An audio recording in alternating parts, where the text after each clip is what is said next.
ফেসবুকে কিছু কিছু আবাল আছে বুঝছেন, যারা নিজের প্রমোট নিজে করে, তবে একটু ভিন্নভাবে ঘুরে করে। ওই কথা আছে না যে ভাত সরাসরি খামো না, মাথার পিছিয়ে তেমনি ঘুরে এনে খামো।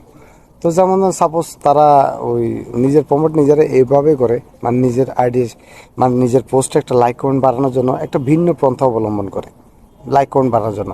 যে আপনার যে মানে আপনাকে লোভ দেখাইয়া সে নিজেরটা নিজে বাড়িয়ে নিয়েছে।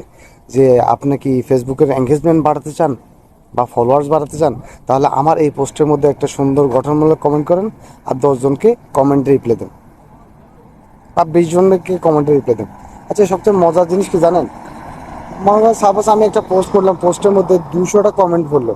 আরে আমি 200 জনের কমেন্টের রিপ্লাই তো ঠিক মতো দিই না। আবার আরেকজনের ওয়ালে যায় কমেন্ট করবো, হে আরেকজনের ওয়ালে গিয়ে কমেন্ট করবো, হে দিকে যায় 10 জনের কমেন্টের রিপ্লাই দিবেন। এতটা আজের সময়টা আমার আছে? আচ্ছা, আপনারও কি আছে কিনা আমার হিসাব বাদ দেন, আপনার সময় আছে কিনা? আপনার যদি যদি এরকম সময় থাকে 10 জনের ওয়ালে যায় 10টা কমেন্টের রিপ্লাই দিয়ে আসবেন মানুষের ওয়ালের, তাহলে আপনার ওইখানে যে মানুষের যে কমেন্ট করে, আপনার মানুষের নিজের নিজের পোস্টের কমেন্টের রিপ্লাই দিচ্ছে না কেন? যারা এমন যাতে পোস্ট করে তাদেরকে বলছি, আপনার ওয়ালে যে মানুষে কমেন্ট করে, আপনি তো কারো কমেন্টের রিপ্লাই ঠিক মতো দিচ্ছে না।